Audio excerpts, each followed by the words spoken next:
Hello friends, this is Shrikant Singh welcomes you at my YouTube channel improve English. My dear friends, आज का video आपके लिए बहुत ही useful होने वाला है क्योंकि इसमें मैं प्रीपोजिशन ऑफ प्लेस और पोजीशन की चर्चा करने वाला हूं।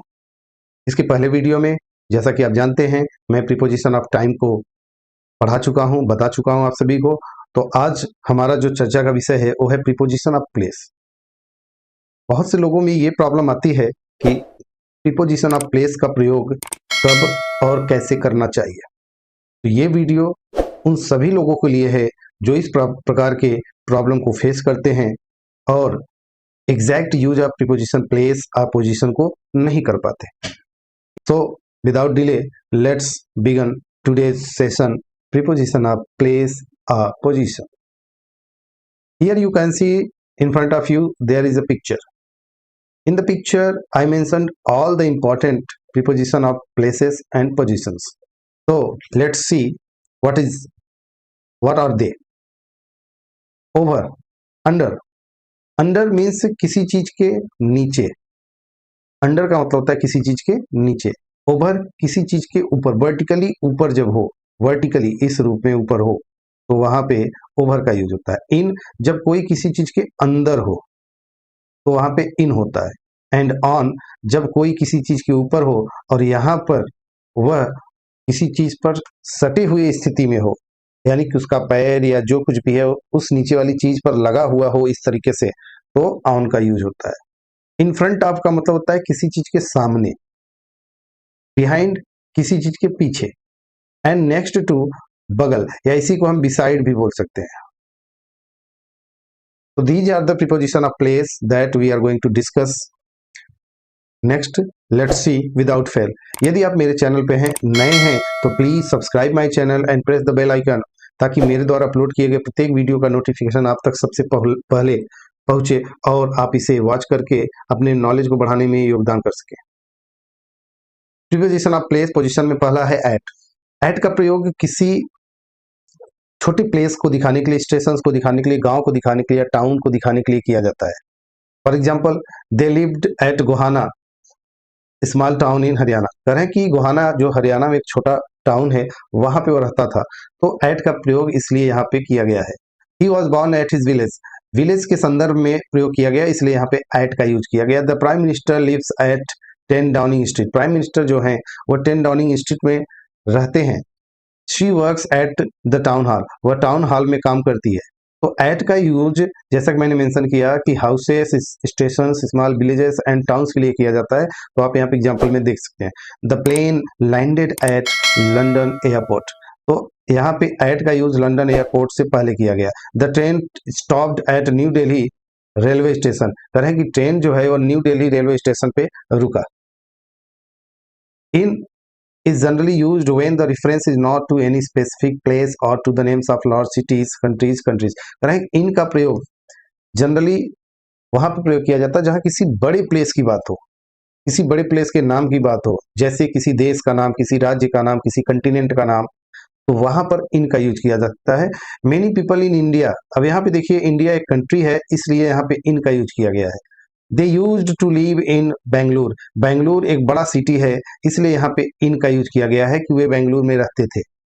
The Indians live in India. भारतीय इंडिया में रहते हैं। इंडिया जैसा कि मैंने मेंशन किया एक बिग कंट्री और उसके अंदर रहने की बात हो रही है, यानी कि बड़े क्षेत्र में रहने की बात हो रही है, तो इनका यूज किया जाएगा। They lived in Europe for 10 years. वो यूरोप में 10 सालों से रहते थे। यहाँ पे एक चीज और बता दें, कोई ग्राउंड है, प्ले ग्राउंड, इसके बीच में भी अगर यहाँ पे प्लेयर हैं, ये जो आपकी मान लीजिए क्रिकेट स्टेडियम है, यहाँ पे ये पिच है, तो ये भी पिच भी इस ग्राउंड के अंदर है, यहाँ पर हम इन का यूज कर सकते हैं। ध्यान रखना है, हम यहाँ पर भी इन का यूज कर सकते हैं। कोई ट्रेन है, ट्रेन के अंदर भी हम इन का यूज कर सकते हैं। बस के अंदर हैं, हम इन का यूज कर सकते हैं। किसी घर के अंदर हैं, तब भी हम इन का यूज कर सकते हैं। तो इस चीज को ध्यान रखना है कि इनका प्रयोग बड़े प्लेस के अलावा उस कन्फाइंड प्लेस के लिए भी किया जा सकता है जो चारों तरफ से घिरा हो, वहां पर भी इनका यूज किया जा सकता है। जैसे हम कोई चीज किताब में बात करें, हम छोटी चीज पे, तो हम कह सकते हैं कि I can get this word meaning in the dictionary.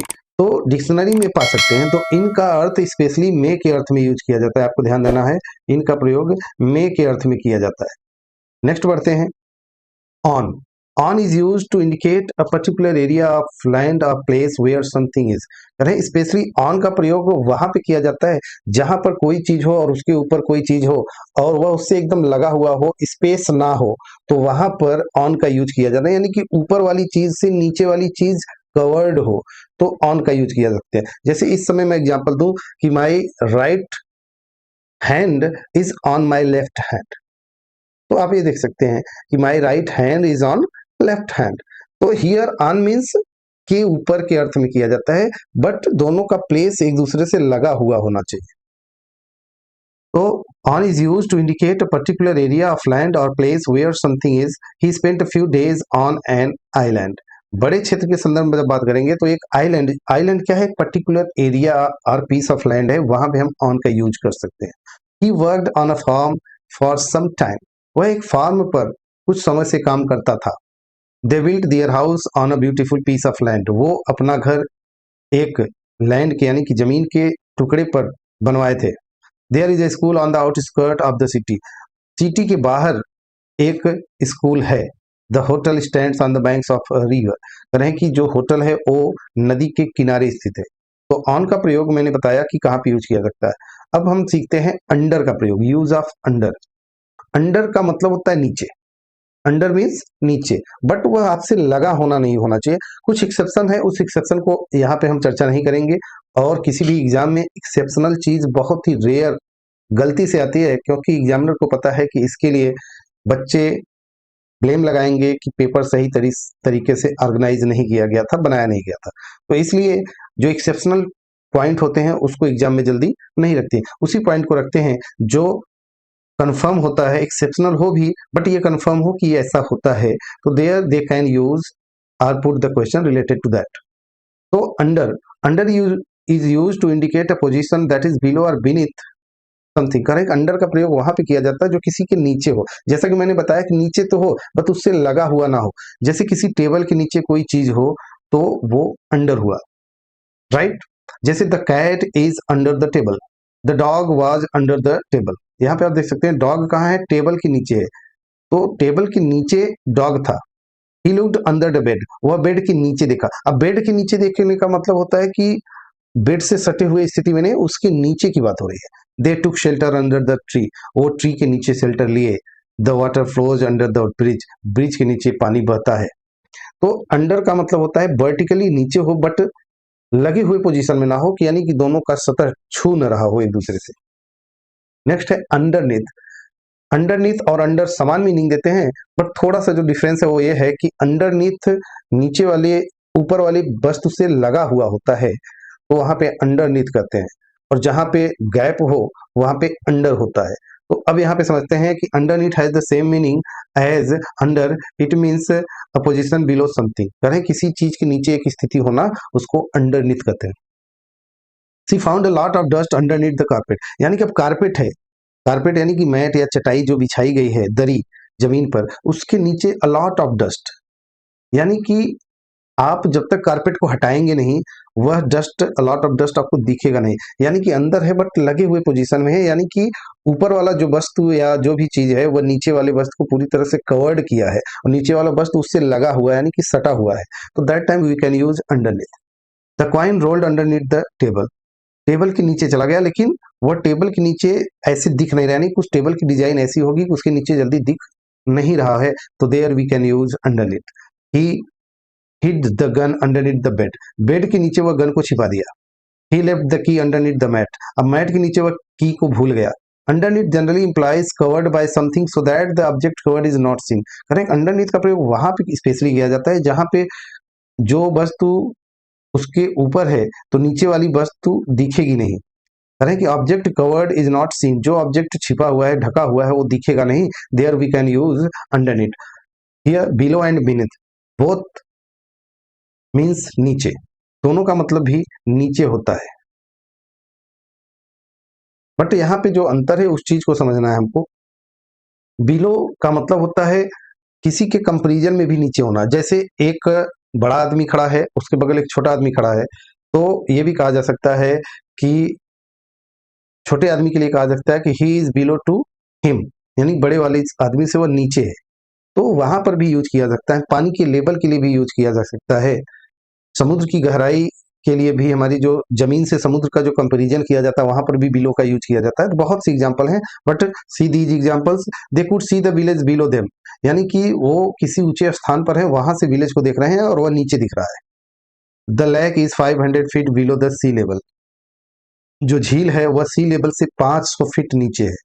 He had a wound below the left shoulder, left shoulder के नीचे उसे चोट लगा हुआ है। अब यहाँ कहने का मतलब होता है कि यहाँ पे हो सकता है वो, यहाँ पर भी हो सकता है, या पीठ के नीचे, शोल्डर के नीचे हो सकता है। You should write below this line, beneath also means a lower position than something. करें बीनीथ का भी मीनिंग वही लगभग होता है कि किसी चीज के कंपेरिजन में लोअर पोजिशन पे होना। जैसे प्रिंसिपल, स्कूल की बात करें तो प्रिंसिपल होता है, उसके बिलो कोऑर्डिनेटर्स होते हैं, उसके बिलो टीचर्स होते हैं।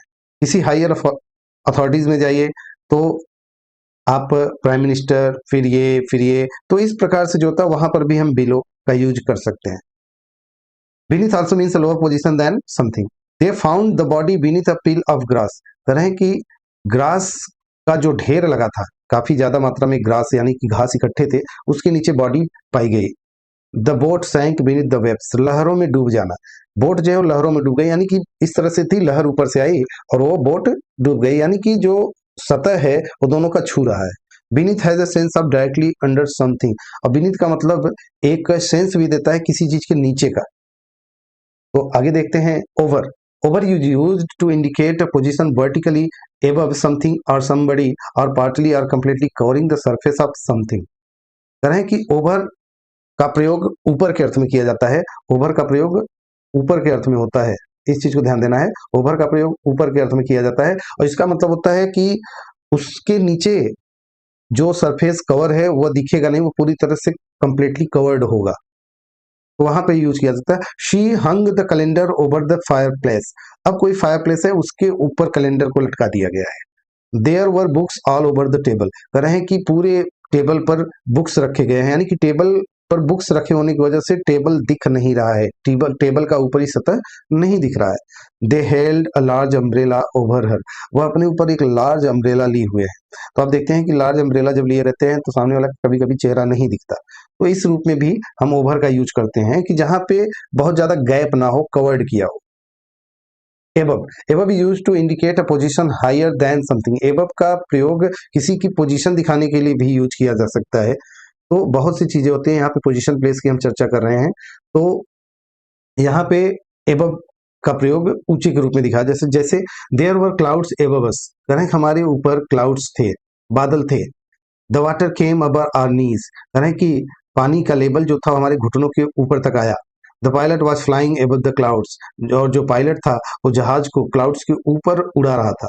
The birds were flying high above the trees, birds पेड़ों के ऊपर उड़ रही थी। ऊपर का मतलब यहाँ होता है इतना ऊपर, वर्टिकली ऊपर होना कि नीचे वाले से सटा हुआ नहीं होता, बट ओवर जो होता है वो सटा हुआ हो सकता है, कहीं कहीं वो टच कर रहा हो सकता है। We lived in the room above the shop, दुकान के ऊपर जो शॉप है वहां पर रहते हैं, यानी कि हम कह सकते हैं कि ओवर और एबव में बहुत माइन्यूट सा अंतर है। तो इस चीज में मैंने आपको समझाने का प्रयास किया। कुछ एक्सेप्शंस हैं कि कहीं पर ओवर भी सटे हुए रूप में आता है, कहीं बाहर आता है, दूर से दिखाता है, यानी कि कवर नहीं किया रहता, तो इस तरीके से यूज किया जाता है। मुझे उम्मीद है कि आपको ये वीडियो पसंद आ रहा होगा। इसके अलावा जो कुछ और हैं, जैसे नेक्स्ट, नेक्स्ट टू का मतलब होता है के बगल, यानी कि कोई पेड़ है, जैसा कि मैंने चित्र में दिखाया था कि I am standing next to the tree, पेड़ के बगल में खड़ा होना, नेक्स्ट टू द ट्री। तो इस तरीके से कहा जा सकता है कि his room is situated next to Sheela, उसका जो रूम है वो शीला के रूम से थोड़ा सटा हुआ है। तो इस रूप में हम प्रीपोजिशन ऑफ प्लेस को सीख सकते हैं।